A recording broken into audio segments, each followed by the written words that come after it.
기독교 세계 최강의 대군이 침략을 개시하면서 전쟁의 소용돌이 속에 휘말렸다. 하지만 패배를 눈앞에 둔 상황에서 대성처럼 한 인물이 등장하며 스코틀랜드 최고의 영웅으로 떠올랐다. He's someone who rises from obscurity and becomes this national symbol of patriotism, of survival, and of Scotland. 그는 바로 훗날 브레이브하트로 알려진 윌리엄 월레스로 조국의 독립에 목숨을 바친 스코틀랜드의 정신적 지주였다. And he will always be there because he seems to be inbuilt into the very psyche of what it means to be Scottish. 새로운 연구를 통해 브레이브하트가 투쟁했던 당시의 세계가 모습을 드러냈다. 전쟁의 소용돌이 속에서 차세대 무기에 대응하기 위해 웅장한 성이 곳곳에 세워졌고 왕들은 중무장한 마을들을 건설했다. 하지만 당시는 문화와 기술이 꽃을 피웠던 황금기이기도 했다. 지금부터 오늘날까지도 남아있는 스코틀랜드의 지하 비밀 통로를 통해 700년 동안 자취를 감춰왔던 세계를 여행해 볼 것이다. And this is where we got this fantastic wealth of material. 이제 드디어 브레이브하트가 목숨을 바쳐 지키려 했던 사라진 세계의 문이 열린다. 1297년 9월 11일 스코틀랜드 중앙에 위치한 스털링. 양국 군대가 계곡을 사이에 두고 대치 중이었다. 스털링 성 앞에는 에드워드 1세의 왕명을 받은 유럽 최강의 군대 잉글랜드군이 주둔 중이었고 그 반대편엔 시족들로 다급하게 구성된 스코틀랜드군이 서 있었다. 조국의 독립을 쟁취하기 위해선 반드시 이겨야 할 전투였지만 병력이 5배나 우월한 잉글랜드군 앞에서 스코틀랜드의 패배는 불을 보듯 뻔했다. 바로 그때 어디선가 등장한 한 남자가 있었으니 그가 바로 브레이브하트라 불리는 윌리엄 월레스였다. He's come out of nowhere. He's not a man that the history books would ever really have known if were it not for what happened in 1297. 조국의 독립을 지켜야 한다는 굳은 의지에 불타고 있던 월레스에겐 그곳 지리에 정통하다는 이점이 있었다. The reason why Wallace knew to come here at Stirling to meet the English army is because this bridge, the Stirling Bridge, is the main crossing point in Scotland. The River Forth cuts central Scotland almost in half, and this bridge, the Stirling Bridge, is the way that you would go north or south. 도하 작전이 승리의 관건이었고 전투의 향방과 더불어 브레이브하트의 이름을 역사에 자리매김할 기회가 이 다리 위에 놓여 있었다. 하지만 지금의 석뼈는 월레스 사후에 새로 건축된 것이며 월레스가 걸었던 다리는 이미 오래전에 사라졌다. 당시 스털링 다리의 중요성을 이해하기 위해서는 원래의 다리 모습을 파악하는 것이 필수적이다. 이 복원 작업에 심혈을 기울여온 역사학자들은 간단한 도구와 지역 사람들의 입을 통해 전해져 온 얘기를 바탕으로 일련의 증거를 포착했다. 먼저 포스강의 흙탕물 속에서 오랜 세월 묻혀있던 초석을 발견했다. 초석의 위치를 알게 되자 수면 위에서도 여러 증거들을 찾아낼 수 있었다. If you just look over there, you'll see the ripples coming from the massive pier that we discovered here in this point. This pier is one of two large piers equally spaced across the river. This is the actual route which the ancient bridge would take across the river. 이 유적은 8개 교각 구조의 일부로 짐작되며 전투가 한창이던 시절 상징물이었던 스털링 마을 인장에 묘사된 다리와도 일치한다. 기록에 따르면 이 다리는 로마인에 의해 완성됐으며 그 건축 공법도 세세하게 남아있다. 각각의 교각을 위해 방수 처리된 코퍼댐을 만든 후 회반죽을 바른 거대한 돌들로 메꾸고 중앙의 빈 공간은 쇠석으로 채웠으며 위로 점차 가늘어지는 형태로 설계해 안정성을 구축했다. 인장에 나타난 이미지를 보면 교각의 사이는 나무로 만들어졌는데 무거운 하중을 견디기 위해 막대한 양의 목재가 필요했을 것이라 추측된다. 하지만 중세 스코틀랜드에서는 목재가 희소품이었다. 따라서 교각의 형태와 목재 비용을 고려할 때 두 군데 사이에 놓인 다리는 협소했을 것이다. 이 다리의 협소함이 월레스가 펼친 전술의 바탕이었다. 고대 기사도 정신을 따르던 잉글랜드인의 특성상 잉글랜드군은 다리를 건너 때까지 그가 기다려줄 것이라 기대했다. 하지만 월레스는 그러한 규칙을 따르지 않았다. All the Scots have to do, but this is going to be hard, is allow enough horsemen to come over this narrow wooden bridge. Only two can get across at a time. The Scots are basically playing a waiting game at this point. 브레이브하트는 선발대로 나선 2,000명의 보병과 100명의 기마병을 통과시켰다. 그리고 곧장 행동을 개시했다. 거대한 뿔나팔이 강하게 울어대자 스코틀랜드군은 맹렬히 진격했다. 스코틀랜드군은 쉴트론이라 불리는 빽빽한 대형을 유지한 채 철창을 높이 세워 동시 움직이며 잉글랜드군의 선봉을 향해 돌진했다. Scots start to push the horse back. There's nowhere for them to go, so every knight had the choice. He could either be impaled on a Scottish spear, or he could drown in the River Forth. 브레이브하트는 커다란 검을 들고 선봉에 나섰다. 전투는 치열하고 신속하게 전개됐다. 스코틀랜드군은 겁에 질린 잉글랜드군을 맹렬히 몰아쳤다. So it became absolute carnage and hell, and it must have been appalling for their comrades on the other side, helpless, watching them die. 패배에 엄청난 충격에 휘말린 잉글랜드군은 무작정 도망치기에 바빴다.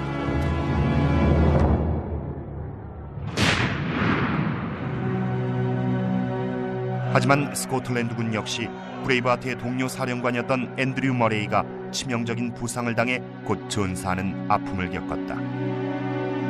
하지만 스털링 다리의 대승은 스코틀랜드 역사의 전환점인 동시에 윌리엄 월레스라는 영웅의 탄생을 알리는 신호탄이었다. 그 후 윌리엄 월레스는 스코틀랜드의 수호자라 불리며 조국을 이끌었다. Wallace was clearly an extraordinary man. I mean, he gave back the Scots the confidence to believe that they could beat the English and get them out of Scotland, and Scotland would be free and independent again. 하지만 수세기에 걸쳐 월레스를 브레이브하트로 만든 전설은 어느 정도 진실과는 거리가 있으며 역사적으로 중요한 월레스에 관한 많은 사료도 사라진 상태다. During the Wars of Independence, and a lot of the documents were taken to London, and then during the 17th century, one of the ships that was taking documents back to Edinburgh sank, and so all of those documents are at the bottom of the sea somewhere. 학자들은 중요한 자료가 사라진 상황에서 중세 스코틀랜드인의 삶에 관한 증거를 찾고자 역사를 면밀히 검토하며 지하까지 탐사해야 했다. 수년간의 연구 끝에 브레이브하트의 사라진 세계에 관한 청사진이 완성됐다. 그 첫걸음은 월레스의 출생지부터 찾는 것이었다. 전설에 따르면 브레이브하트가 태어난 곳은 바로 이곳 엘더슬리 지방이다. 현재는 복잡한 대도시인 글래스고의 교외 지역이다.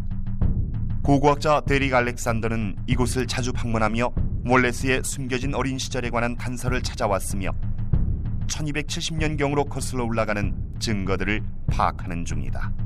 What we really need to do is we need to go behind this house over here and into the garden and have a look at the evidence there. 몇몇 역사 지도는 월레스의 생가를 이런 구조로 묘사하고 있으며 각기 정확한 경계선까지 표시했다.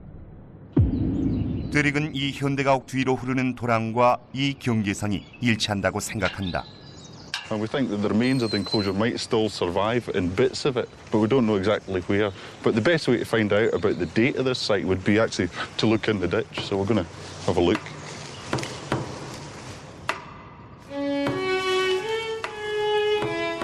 이곳은 브레이브하트 시대 이후 7세기 동안 건축과 개발이 계속되어 온 곳이다. 따라서 겨우 작은 모퉁이 하나만 보존된 상태며 데릭의 조사 역시 바로 이곳에서 시작됐다. Now these stones are part of a modern sort of garden wall feature, you know. So we excavated a trench right across here, but we got it down quite quickly through sort of modern rubbish, lots of pottery and glass and things like that. But down underneath there's an earlier wall, which is running along in the same line. 데릭은 이 유적의 밑바닥에서 차를 그로 내부를 방수 처리한 넓은 도랑을 발견했다. it goes all the way across the full width of the ditch, so it would have effectively been a moat. 또한 대릭은 목재 울타리의 흔적도 발견했는데 이는 곧 해자와 함께 방어 진지의 역할을 했을 것. 하지만 대릭에게 이 거주지의 연대를 가르쳐준 것은 조그만 유물 하나였다. What we found was one single piece of pottery, and it was a 13th century piece of medieval pottery, which is obviously at the time of William Wallace's, which is what we're looking for, so that was fantastic. 이 도랑과 다른 곳에서 나온 증거를 통해 브레이브하트가 살던 세계의 커다란 부분이 드러났다. 이곳은 펌툰으로 알려진 요새화된 대규모 거주지였다. 몇몇 가구가 숙소와 회관, 대장간 및 마구간을 공동 사용했으며 농장 일꾼을 위한 작은 집도 있었다. 또한 이 모든 건물은 튼튼하게 설계됐다. The quality of carpentry, of joinery generally, is very, very high. These are people who are master craftsmen in using wood. The roofs that you could see as you approach it would probably be largely thatch, birch bark and things like that. There may be tiles, because they're already starting to use tiles, especially around the areas like the smoke holes, because you can imagine sparks coming up out of these from the cooking fires and heating fires, falling onto the roof. Next thing is, the whole thing's gone up in smoke. 수직 기둥을 토대 들보의 구멍에 꽂아 건물의 뼈대를 구성했고 잔가지를 엮은 후 그 위에 진흙을 바르는 공법으로 벽을 세워 혹독한 스코틀랜드의 겨울을 막아주는 효과적인 단열재로 활용했다. 또한 대릭은 월레스의 가족들이 거주지에 훌륭한 방어 시설을 갖추었다고 믿고 있다. 해자의 끝에는 시선을 끄는 지름 8m가량의 환상 열석이 배치돼 있는데 대릭은 이것을 탑의 토대라고 생각한다. So we would have had the ditch running that way, ditch running that way, and right at the corner here we would have had this circular tower feature. 이 석탑은 침입자는 물론 중세 스코틀랜드를 배회하던 늑대들을 막는 방어막 역할을 냈다. 대릭은 펌툰이 농장의 사령부였다고 믿고 있는데 이는 곧 월레스가 부유했다는 증거다. There's a tendency to think of wooden buildings as somehow primitive or inferior, but wood building is something that is actually quite high status. So the Wallace family, these are people who are actually demonstrating that they've got access to this, what's becoming a very, very scarce resource. 이 사실은 브레이브하트가 미천한 평민이었다는 속설과 어긋나며 대신 토지와 부를 소유했던 부유한 귀족 출신이었다는 것을 시사해준다. 지금부터는 지하 유적 탐사를 통해 이 귀족들의 삶을 조사하고 브레이브하트의 성장기였던 중세 황금기를 살펴볼 것이다.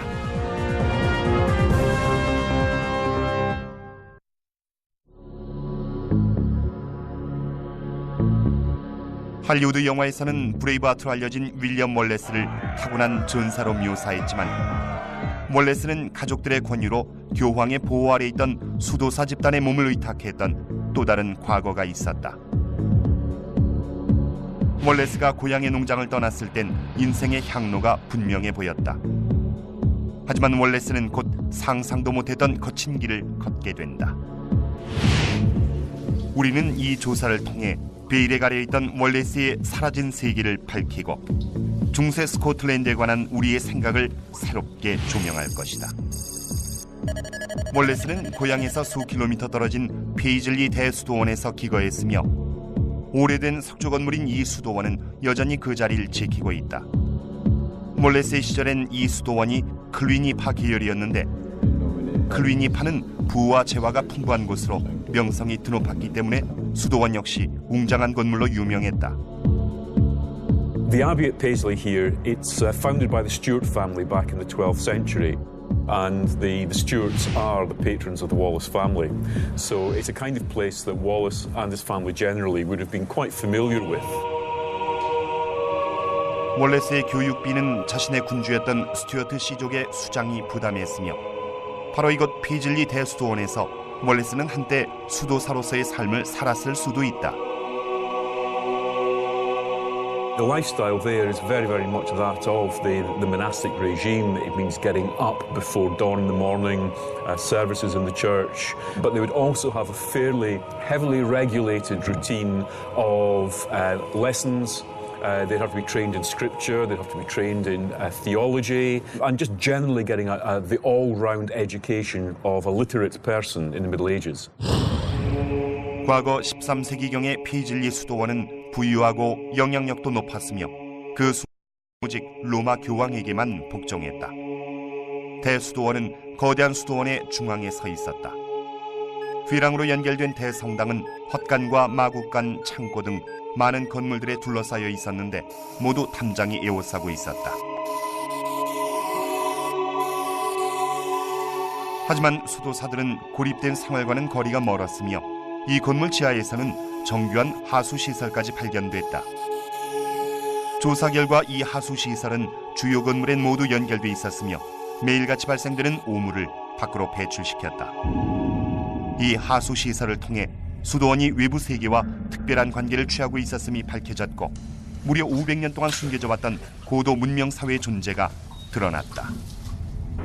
Originally, we would have had a stream of water running through it to flush the drains from the latrines up in the abbey. 이 하수시설이 맨 처음 다시 공개됐을 땐 550년 동안 쌓인 실트로 꽉 막힌 상태였다. 몇 주간의 공사 끝에 실트가 모두 밖으로 배출되자 고고학자들은 3개월 동안의 발굴 작업에 매진했고 결국 허리띠 고리에서 조율용 핀에 이르는 수백 개의 유물을 찾아냈다. So here we've got one only slightly used chamber pot. It survived complete, having been dropped down there by a monk in the middle of the night, probably.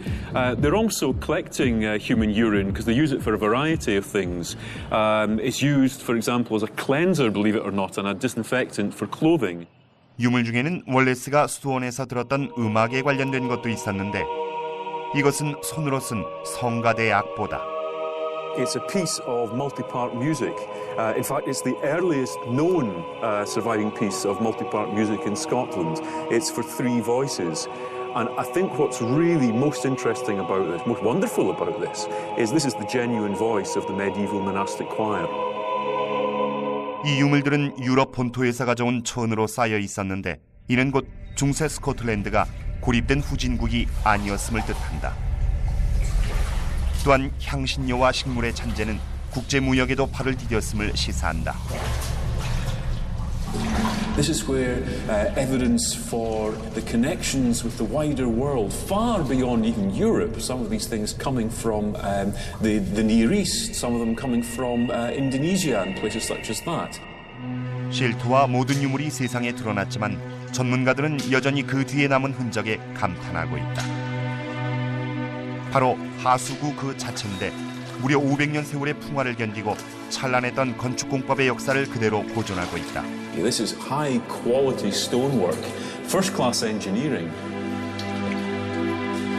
이 하수구는 당시 건축의 엘리트였던 마스터 메이슨들이 건축한 것이다. Now, the quality of each individual block here, this is the craftsmanship of individual masons. And just to show you who did it, they put their own marks onto the stones so that they would be paid for the pieces of work that they had actually done. 할리우드 영화에서는 중세 스코틀랜드가 원시적이며 야만적인 곳으로 묘사되지만 전문가들은 이 하수구를 조사하면서 브레이브하트가 발달된 문명 사회의 일원이었음을 밝혀냈다. The material from the drain is fantastic. It's just completely revolutionised our whole way of looking at aspects of medieval life in Scotland. 중세 스코틀랜드의 교회는 강력한 권력을 과시했는데 그 권력의 중심지는 바로 이곳 글래스고 대성당이었다. 이곳에서 월레스는 학자에서 브레이브하트라 불리는 전사로 새롭게 태어나게 된다. 월레스는 이곳에서 스코틀랜드에서 가장 영향력 높은 인사 중 한 명인 로버트 위셔트 주교를 만나게 된다. 월레스는 스코틀랜드 국왕이 임명한 위셔트 주교로부터 위태롭기 그지없었던 조국의 정치와 군사 상황에 대해 가르침을 받았다. 그리고 위셔트 역시 월레스가 교회의 기치를 전장에서 세워줄 인물이라 믿었다. 글래스고 대성당은 스코틀랜드에 현존하는 가장 웅장한 고딕 건축물로서 완공되기까지 험난한 과정을 거쳤다. What they're trying to do is emphasize the height as much as possible. A high building is a sign of importance, sophistication, the money that's been spent on it. They're making a statement about the power of the church and the glory of God. 이 대성당은 완공하는 데만 무려 300년이 걸렸으며 한정된 도구와 재료만이 주어졌던 석공들에겐 힘든 과제였다. They didn't really have paper, and so what they're doing is they're tracing out the designs, maybe in sand trays, and they're laying out the design so they can express it to the others and show them what they're going to be cutting and constructing. And even the tools for cutting the stone are fairly simple. Large wooden mells, the hammers are used for driving the chisels. 석공들은 벽돌을 30m 이상 들어올릴 방법을 찾아야 했다. They've also got cranes powered by what really look like giant hamster runs, powered by people. 건축 과정에서 가장 큰 난제는 높이 솟구친 대성당 탑의 엄청난 하중을 지지하는 일이었는데 석공들은 줄지어선 석재 아치를 서로 연결시켜 위쪽의 탑 무게를 지탱하는 방식으로 이 문제를 해결했다. Columns that support the vaulting, they rise up through the floor, and it contains and carries the weight of the superstructure of the church above. The whole thing is it's to maximize the spiritual experience of the people who are visiting it. 500년 전 이곳의 모습은 지금과는 판이하게 달랐다. 내부를 석회로 칠하고 세세한 부분까지 화려한 색깔로 지장했던 바로 이 찬란한 성당에서 브레이브하트는 위셔트 주교의 후원을 구하고 받는 과정을 거쳤다. The bishop is one of the richest men in Scotland. He controls the revenues of the diocese. He is able to provide material support for Wallace and his army. 주교는 교회 독립을 수호하는 문제에 늘 지대한 관심을 기울였다. 주교는 교회의 독립이 위태로우며 잉글랜드와의 전쟁이 임박했음을 깨달았고 브레이브하트가 스코틀랜드의 독립에 앞장설 주인공이라고 굳게 믿었다. 결국 1296년 봄 잉글랜드군은 국경에 집결했고 스코틀랜드와 교회는 위기에 봉착했다. 그리고 레노크의 왕실 거주지에서 있었던 두 번의 살인이 스코틀랜드 역사의 행보를 영원히 바꿔놨다.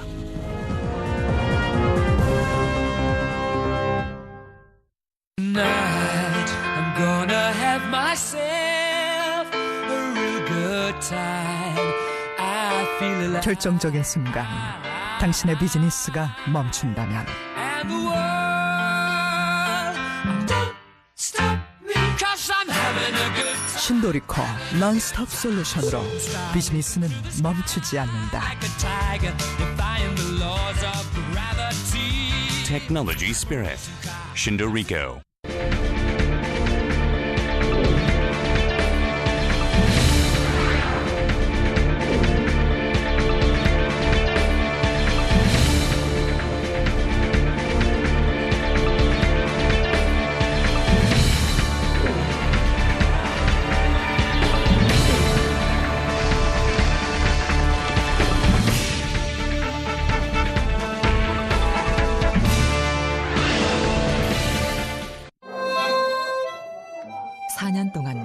스스로를 철창 속에 가두었던 기인 작가 이회수.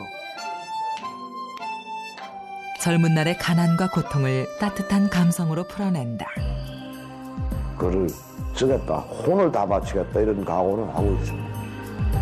감성마을 촌장 이회수가 걸어온 35년 예술 인생을 이야기한다.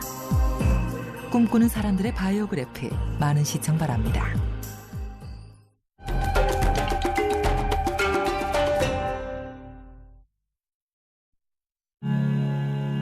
1296년 봄 브레이브하트는 잉글랜드군이 스코틀랜드 국경을 휩쓰는 광경을 목격했고 마침내 독립전쟁이 시작됐다.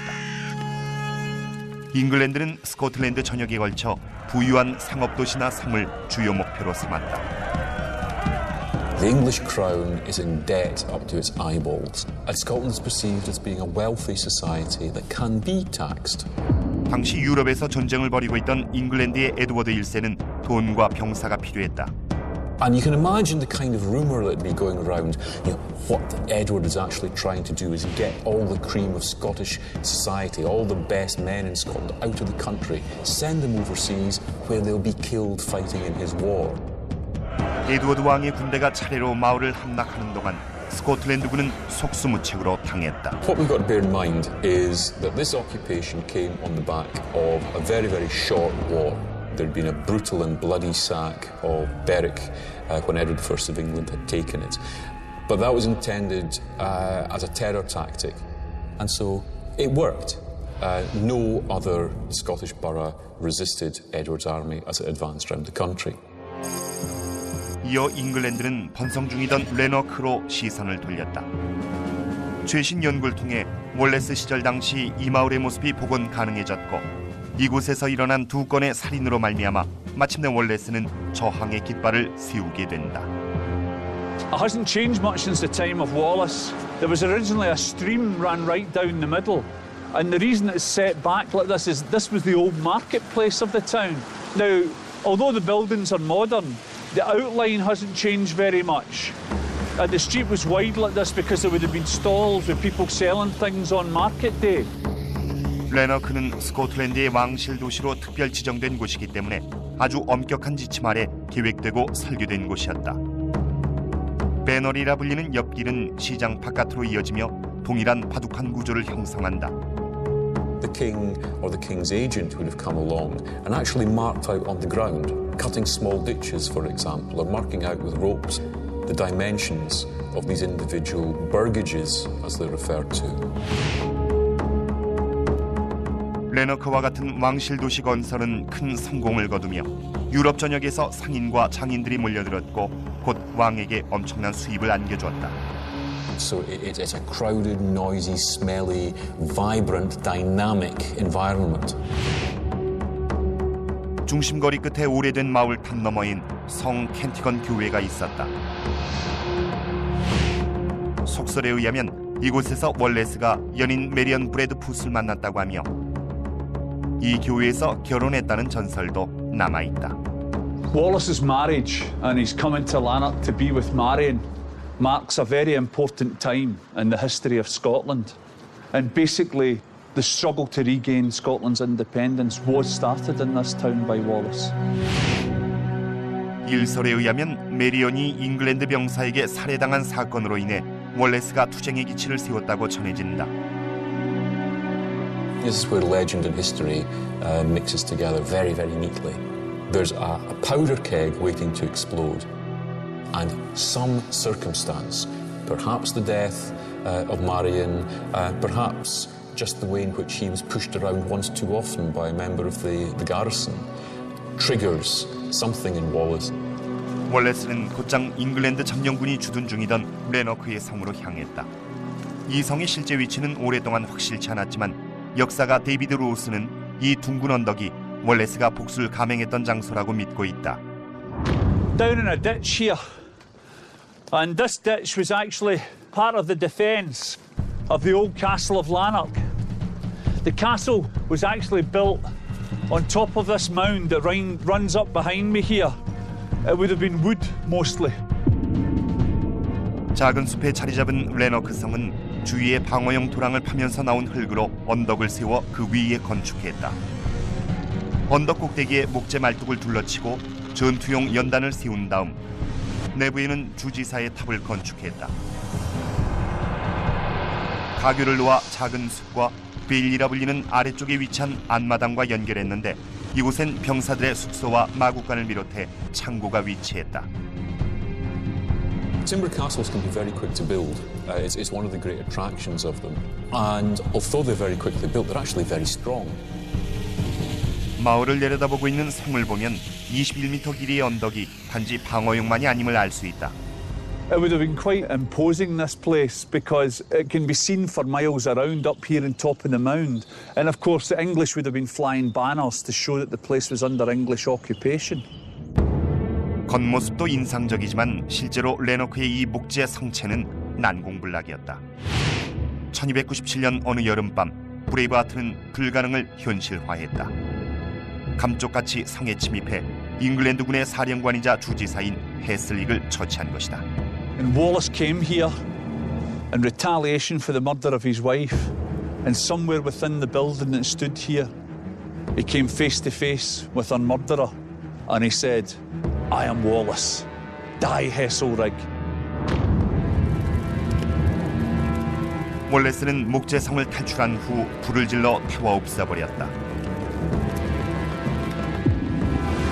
주지사 해슬릭을 살해한 브레이브하트의 행동은 사실로서 역사의 처음으로 기록됐다. This misty man of legend suddenly steps fully grown onto the pages of our history books. 브레이브하트의 봉기 소식은 영국 전역으로 삽시간에 퍼져나갔다. Young men of a like mind started to flock to Wallace's banner. The Scottish War of Independence was about to begin.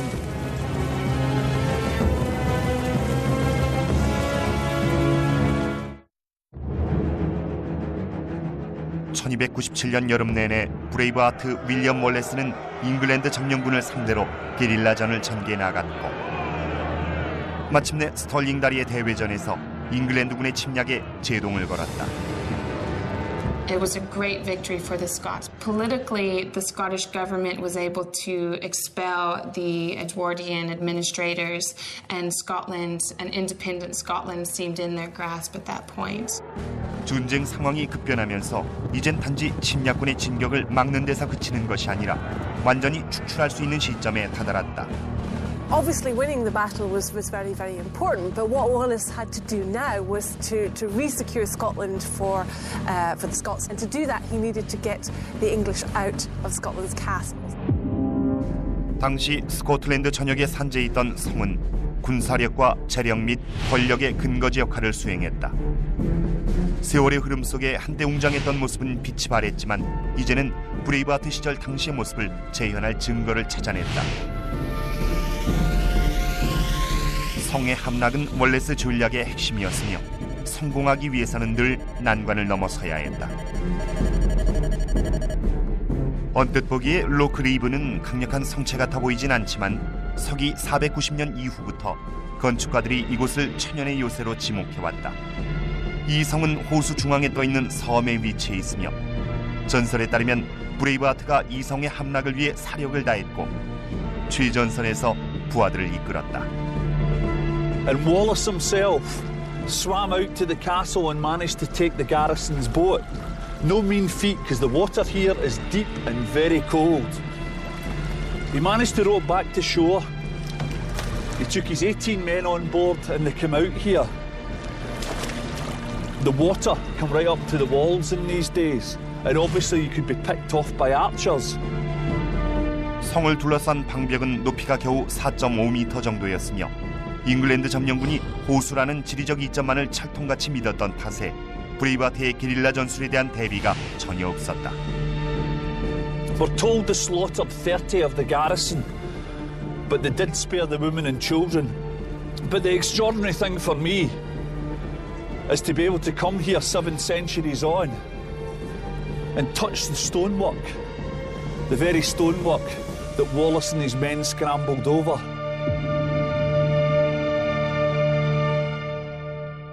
당시로선 이런 석조 건물의 공사가 엄청난 모험에 가까웠다.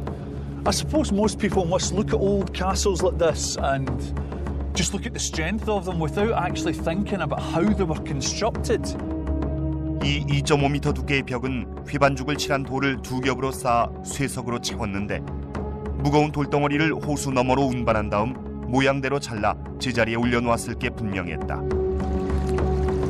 하지만 이 성의 건축과 관련된 자료는 전부 소실된 상태며 7세기 동안에 걸쳐 내린 비가 모든 물리적인 증거를 씻어내려버렸다.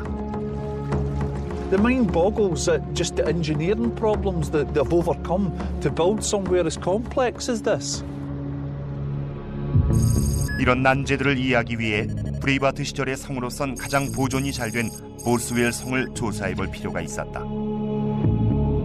보스웰 성은 1297년 잉글랜드군 침략 당시 절반만 지어진 상태였는데 1년 후 브레이브하트의 부대는 이 돌 방벽을 차지하기 위해 가장 많은 노력을 기울여야 했다. 오늘날 이 튼튼한 방어 시설은 스코틀랜드의 위대한 성들이 어떻게 지어졌는지에 관한 단서를 제공해주고 있다. This is Bothwell Castle, probably the most spectacular 13th century castle ever to be built in Scotland. It was built by William Murray, and it is an absolutely magnificent sight. 갑부로 알려진 윌리엄 머레이는 스털링 다리에서 전사한 브레이브하트의 공동 지휘관 앤드류 머레이의 삼촌으로 이런 사적인 이유 때문에 잉글랜드군에게서 이 성을 탈환하려는 월레스의 의지는 더욱 불타올랐을 것이다. And as you can see, the castle literally grows out of the bedrock. The castle is built of this absolutely beautiful red sandstone. 이 유적의 조사를 통해 중세 성의 구조를 재창조하는 일이 가능해졌다. 성의 중심부에는 돈존이라 불리는 거대한 탑이 있었는데 4층 구조로 이루어진 엄청난 규모의 건축물이었다. 우선 지하는 식량과 무기 창고로 쓰였으며 1층엔 웅장한 규모의 연회장이 자리 잡고 있었다. 또 그 위층은 하인들이 쓰는 일반적인 방이며 꼭대기에 위치한 머레이의 개인 공간은 멋진 욕실을 갖춘 중세 펜트하우스로 거대한 창을 통해 멋진 전경을 감상할 수 있었다. 보스웰 성의 정교한 공법은 외벽에서도 찾아볼 수 있다. Well, we're looking at a couple of medieval toilets. They took sewage and excrement away from the interior of the castle and shot it out. 하지만 내벽을 보면 중세 성의 건축 공법이 그대로 드러난다. High up on the walls, we can see some indentations which were used when they were constructing the castle. 발판 구멍이라 불리우는 이것들은 발판이 실제로 두꺼운 벽 내부에 만들어졌음을 보여준다. 바로 그 밑에 움푹 들어간 작은 곳은 석공들이 집게나 쨈쇠를 이용해 무거운 돌을 27m 가까이 들어 올리는 데 쓰였다. There was probably a master mason who was in overall charge of work on site, but he may have been taking a lot of his instructions from his patron. 머레이는 유럽 전역에서 기술과 예술 감각을 습득한 스코틀랜드 최고의 석공을 고용했으며 각 석공들은 완성한 작품에 자신만의 상징을 새겼다. 석공들은 18m 높이에 두께가 4.5m에 달하는 거대한 방벽을 쌓고 화살 표시를 한 후 흉벽으로 덮었는데 투석기와 같은 새로운 공성무기의 공격에 견디기 위한 조치였다. 방벽이 완공되면 앞마당엔 예배당과 부엌 및 숙소와 마구간이 들어서 실제로 자급자족이 가능한 요새화된 마을을 구성했다. 브레이브하트의 공격에도 보스웰 성은 꺾이지 않는 모습을 보여줬다. 하지만 윌리엄 머레이는 훨씬 더 인상적인 요새를 세우려는 꿈을 가지고 있었다. Out in front of the castle, we have these grass-covered remains. They look a bit like another part of the castle that was ruined, purposely destroyed. But actually, excavation has shown that they were never completed. And what was intended at this point, this would have been a massive double-towered gatehouse. 이 기초들을 토대로 머레이가 품었던 꿈을 최초로 완성해봤다. 오각형 모양의 이 성은 8,000제곱미터에 가까운 엄청난 규모로서 스코틀랜드에서 지어진 가장 웅장한 성이었을 거라 추측되며 강력한 점령군을 수용할 만큼 넓었다. 하지만 머레이는 자신의 꿈을 완성하지 못한 채 잉글랜드군의 첫 번째 침략 당시 사망했다. 브레이브하트는 완공되진 못했지만 여전히 튼튼하게 지어진 보스웰 성의 방어를 뚫지 못하자 결국 마지막 남은 확실한 함락 작전을 전개해 나갔다. 바로 포위 전술이었다. 월레스 부대는 보스웰 성의 물자 공급을 차단한 후 14개월을 기다려 굶주린 잉글랜드군을 끌어냈다. 보스웰 성은 그 전략적 중요성 때문에 그 후 수년 동안 몇 차례나 함락과 탈환이 반복됐다. 성의 함락과 수송에 너무 많은 자원이 소모되면서 큰 부담으로 작용하자 스코틀랜드군은 다시는 적의 손에 넘어가는 일이 없도록 최후의 방법을 동원할 수밖에 없었다. We can see here the mighty remains of the great donjon. The Scots did this themselves. they cast down this part of the donjon to deny it to the English, so they could never reoccupy it. 하지만 브레이브하트에게는 다른 어느 것보다 중요한 의미를 갖는 성이 하나 있었다. 스코틀랜드 독립의 상징인 스털링 성이었다. 수세기에 걸친 전쟁으로 원래의 모습은 파괴됐지만 이제는 700년 전에 과연 어떤 모습이었을지 되살려 볼 수 있게 됐다.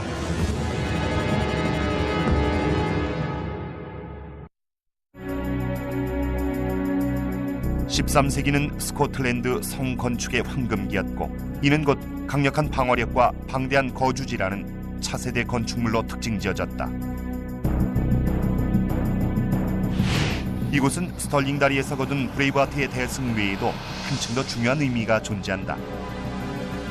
Stirling Castle was strategically the most important castle because whoever controlled that one controlled the north of Scotland. 브레이브하트가 잉글랜드군을 완전히 축출하기 위해서는 이 성을 반드시 차지해야 했지만 그때까지 스코틀랜드군은 천연의 요새인 스털링 성의 방어를 뚫지 못했다. It's probably the best location for a castle in Scotland, and you can see here just why it was so good. This is the edge of a volcanic sill that probably began to take shape, 350 million years ago, something like that? 깎아지를 듯한 76m 높이의 절벽 위에 자리 잡은 스털링 성은 최고의 군사 요충지다. 하지만 스털링 성은 단순히 강력한 요새가 아니라 스코틀랜드 독립의 상징이기도 하다. 이 상징적인 의미를 파악하려면 브레이브하트 시절의 모습을 복원해야 하며 이 과정을 통해 성의 건축에 숨겨진 놀라운 실체적 의미를 발견할 수도 있을 것이다. 스털링 성은 스코틀랜드 왕들의 거주지로서 조건이 완벽했다.